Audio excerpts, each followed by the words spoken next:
उसने मेरे साथ इतना बड़ा स्कैम किया कि मैं बिलीव ही नहीं कर पाई। उसका नाम है 8-bit ठग। इमेजिन कोई 1 लाख की डील आती है ब्रांड से, ठग गेट्स 30%, दैट्स बट यहाँ ऐसा हो रहा था कि ठग मुझे बता रहा था कि तो हेलो गाइस, आप सभी का स्वागत है आपके अपने चैनल क्रेजी न्यूज में। तो दोस्तों ये वीडियो काफी ज्यादा इंपॉर्टेंट होने वाली है, तो इस वीडियो को लास्ट तक जरूर देखना। एंड चैनल पर पहली बार आए हो तो चैनल को सब्सक्राइब करके बेल आइकन को ऑल पर जरूर प्रेस करना। जी हाँ दोस्तों, BGMI गेमिंग कम्युनिटी में बहुत बड़ा स्कैम हो गया है और वो स्कैम किसी और के साथ नहीं बल्कि काशवी के साथ हुआ है। और काशवी के साथ ये स्कैम किया है 8-bit ठग ने। जी हाँ दोस्तों, काशवी की तरफ से हमको एक वीडियो देखने को मिली है जिसमें उन्होंने 8-bit ठग के ऊपर इल्जाम लगाया है और साथ ही उन्होंने 8-bit ठग के ऊपर FIR भी कर दी है। काशवी का कहना है कि इनने मेरे साथ काफी ज्यादा स्कैम करा है। मान लो अगर 1 लाख रुपए की डील आती है तो ये मुझे बताता है कि 60,000 रुपए की डील आई है और उस 60,000 में से भी 30% अपने पास रख लेता है। और 8-bit ठग जो है काशवी के साथ ये स्कैम पिछले 1 साल से कर रहे थे। तो काशवी ने क्या कुछ कहा, आप लोग पहले काशवी की ये वाली वीडियो देखिए। मैंने भी किसी पे अंधा भरोसा किया एंड उसने मेरे साथ इतना बड़ा स्कैम किया कि मैं बिलीव ही नहीं कर पाई। उसका नाम है 8-bit ठग। मेरा नाम काशवी है एंड मैं एक क्रिएटर हूँ। 2022 में मैंने अपनी फाइनेंस की जॉब क्विट करके 8-bit क्रिएटिव्स एंड SATOL को ज्वाइन किया, जो कि one of the top gaming organisations मानी जाती है। जितनी बड़ी ऑर्ग उतना ही बड़ा स्कैम किया है 8-bit ठग ने मेरे साथ। जब आप एक एजेंसी ज्वाइन करते हो तब एक कॉन्ट्रैक्ट बनता है जिसमें डिसाइड किया जाता है कि ब्रांड डील्स में से किसको कितना मिलेगा। So the agency gets a commission, usually 5, 10, 15, 20, 30 ऐसे परसेंटेजेस होते हैं जो एजेंसी रखता है and the creator gets the rest. Let's say 8-bit thugs commission was on the higher और highest side according to industry standards.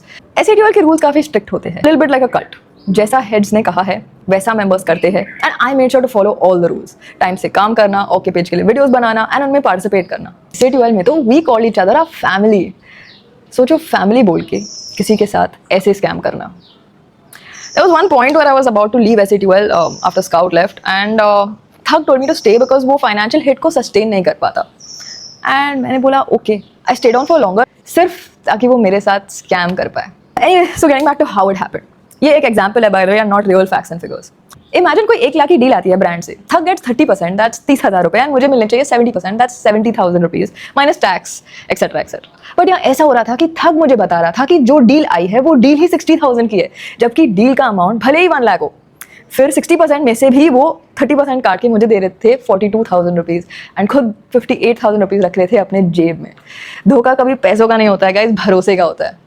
Bye the वे, सारे shoot expenses मैं ही cover कर दी थी, just to clarify, like studio cost, videography, editing, actors, production, all paid for by me. And जब मुझे ये पता लगा फॉर द फर्स्ट टाइम, मैंने खुद को कन्विंस करने की कोशिश की कि इट्स फाइन, अगर मैंने उसको पूछा तो उसको बुरा लगेगा एंड ये मेरे लिए प्रीटी नॉर्मल है। अगर आप मुझे जानते हो then you know that I struggle with confrontation, but इस केस में I had to tell someone. तो मैंने बताया स्काउट को नहीं, मैंने बताया मॉडल को, बड़े भाई, right, like everyone trust him. And इसमें भी मुझे बहुत गट्स लगे। बट एक दिन शूट के बाद मॉडल को घर ड्रॉप कर रही थी एंड कैसे भी करेज लगा के जय माता दी बोल के मैंने मॉडल से पूछ लिया एंड मॉडल का रिस्पॉन्स बढ़िया था। उसने तुरंत बुक्स खोले यार, सम एक्सेल शीट और समथिंग, एंड ये कंफर्म कर दिया कि अमाउंट्स में डिफरेंसेस है एंड ये भी बोल दिया कि काश तू टेंशन मत ले, मैं बात करता हूँ ठग से, सॉर्टेड, राइट, परफेक्ट। नहीं, क्योंकि मैंने बोला भाई जाने देते, इट्स फाइन, पैसे ही तो स्कैम कर रहा है। एंड मुझे नेचुरली जो स्काउट कर रहे थे उसको सपोर्ट करना था, उनको सपोर्ट करना था। And there was some drama, कुछ कमिटमेंट्स किए गए थे मुझे जो भी झूठे निकले। एग्जैक्टली क्या आपको पता होगा, but I am not gonna get to into it, मुझे उस डायरेक्शन में जाना नहीं है। But if anyone has to bring it up, then I have a lot I can say. Anyway, I finally told Thug कि मुझे उससे समझाना पड़ेगा कि ये अमाउंट्स में डिफरेंसेस क्यों आ रहे हैं। एंड ही सेड वो बताएगा। फिर नहीं बताया उसने। फिर मैंने दोबारा पूछा, फिर बताएगा। फिर बोला आज रात को, फिर कल, फिर परसों, देन नेक्स्ट वीक। फिर ऐसे 2 महीने हो गए, 3, 4। And I kept asking him, and इतना पूछने के बाद one day he just said how dare you ask me. And then I knew ये मुझे कुछ नहीं बताने वाला है। एंड बताएगा भी क्या, उसको भी पता था कि उसने मेरे साथ स्कैम किया है। स्कैमर आपकी जेब नहीं, आपकी कमजोरी देखते हैं। बहुत महीनों बाद I finally decided I am gonna stand up for my self. मैंने पुलिस कंप्लेंट की and here's the FIR that I have filed, and I want to thank Mumbai Police for helping me file this in a timely manner. I want to thank the DCP of Zone 9, the senior PI and the concerned investigating officer at Santa Cruz Police Station. I have full faith in the Mumbai Police कि मुझे justice मिलेगा। तो दोस्तों, जैसा कि आप लोगों ने काशवी की वाली वीडियो देख ही लिए, बाकी आप लोगों को इसी पर क्या कुछ कहना है, अपनी राय आप कमेंट करके जरूर बताना। एंड अगर आप लोग ये वीडियो यहाँ तक देख रहे हैं और मेरे चैनल पर पहली बार आए हैं तो वीडियो को लाइक करके चैनल को सब्सक्राइब जरूर करना, क्योंकि मैं आप लोगों के लिए ऐसी तमाम सोशल मीडिया से लेटेस्ट अपडेट लेकर आता रहता हूँ। तो चलिए इस वीडियो में सिर्फ इतना ही, मिलते हैं नेक्स्ट वीडियो में, तब तक के लिए बाय बाय।